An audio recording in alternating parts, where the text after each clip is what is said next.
नमस्कार, मैं वैद्यराज संजय आप सभी का स्वागत करता हूँ। आज हम बात करने वाले हैं लंघन यानी कि उपवास की। आयुर्वेद के हिसाब से उपवास कितना ज़रूरी है, उससे क्या फ़ायदे होते हैं, उसकी उचित प्रमाण क्या है, अतिरेक किसको बोलेंगे, कहाँ तक और किसके लिए फ़ायदेमंद है और किसको नुकसानदेह है, ये पूरी चर्चा आज करेंगे अपने इस वीडियो में। तो सबसे पहले तो अपने बात करते हैं साम और निराम अवस्था की।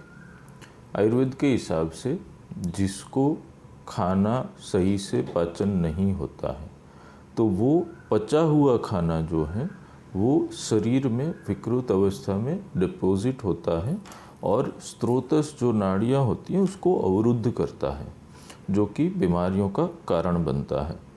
तो जिनको भी ये आधा अधूरा पचा हुआ या नहीं पचा हुआ जो रस धातु हैं, जो इसको आम बोलेंगे, तो जिसके शरीर की अवस्था आम सहित यानी कि साम अवस्था बोलेंगे, तो जिसकी शरीर की अवस्था साम अवस्था है उसको भूख कम लगती है, खाना पाचन नहीं होता है, उसको शरीर में भारीपन लगता है, नींद ज़्यादा आती है, सुस्ती थकान ऐसा लगता है, पड़े रहने का मन करता है और एक जो स्फूर्ति और एक जो फ्रेशनेस का जो अनुभव होना चाहिए वो नहीं होता है।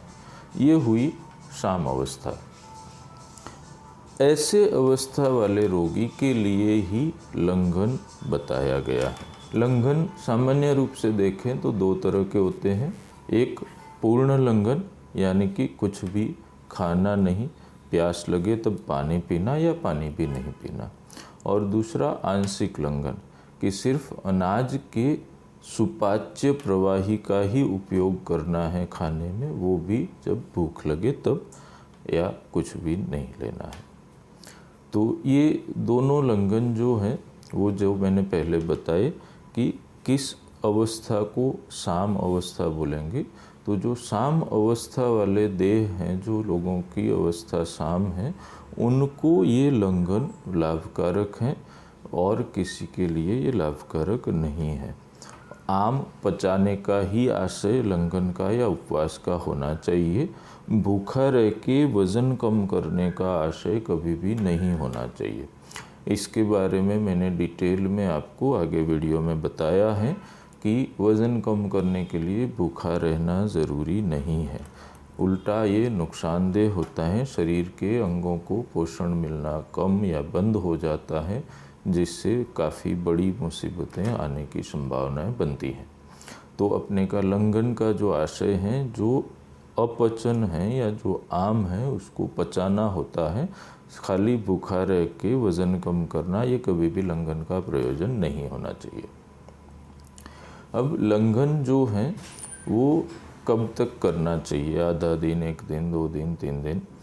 तो आधे से लेके 2 दिन तक का लंघन सामान्य रूप से बिना किसी वैद्यकीय देखरेख के आप कर सकते हैं। लंघन के सम्यक योग से यानी कि उचित मात्रा में लंघन करने से शरीर में हल्कापन आता है, पेट का भारीपन दूर होता है, मल मूत्र की सम्यक प्रवृत्ति होती है, शरीर में स्फूर्ति आती है और भूख अच्छी लगती है, जठराग्नि प्रदीप्त होता है। अति लंघन होने पे शरीर में दुर्बलता आती है, आँखें थोड़ी अंदर चली जाती हैं और कमज़ोरी का अनुभव होता है।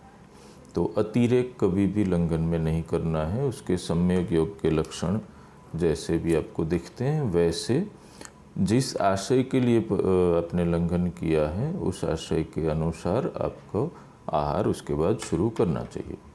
आंशिक लंघन में ज़्यादातर चावल का मांड जो होता है वो लिया जाता है, या आटे की घी वाली या नमक वाली एकदम पतली राब ली जाती है।